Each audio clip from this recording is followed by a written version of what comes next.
خوش آمدید۔ آج جس موضوع پر آپ گفتگو سنیں گے اس کا عنوان ہے کہ خواب آور اور سکون آور ادویات کا زیادہ اور بلا وجہ استعمال کیوں نہیں کرنا چاہیے۔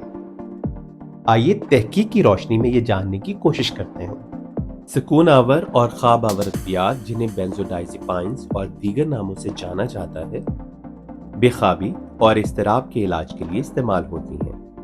تاہم ان کا غیر ضروری یا زیادہ استعمال صحت کے لیے نقصان دہ ثابت ہو سکتا ہے۔ حالیہ تحقیقات اس حوالے سے کیا کہتی ہیں، آئیے جانتے ہیں۔ ان ادویات کا طویل عرصے تک استعمال جسم میں انحصار پیدا کر سکتا ہے، جس سے مریض کو ان کے بغیر نیند آنے میں دشواری ہو سکتی ہے۔ رائل کالج آف سائیکیٹرسٹ کے مطابق خواب آور ادویات صرف مختصر عرصے کے لیے استعمال کرنی چاہیے، مثلاً 2 ہفتے سے کم مدت کے لیے۔ ذہنی صحت پر اثرات۔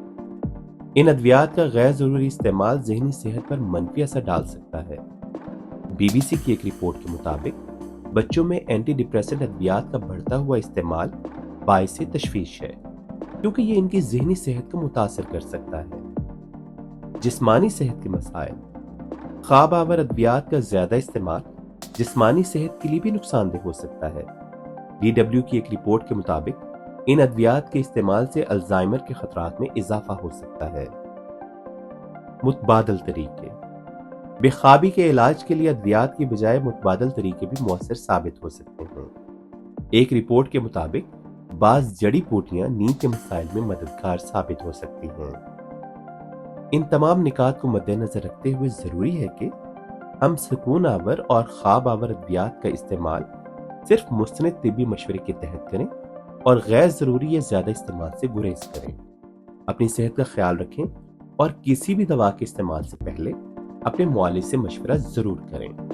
امید ہے کہ آج کی گفتگو آپ کو اچھی لگی ہوگی۔ اگلے ایپیسوڈ تک کے لیے اپنے میزبان ڈاکٹر اختر عباس کو دیجیے اجازت۔ خدا حافظ۔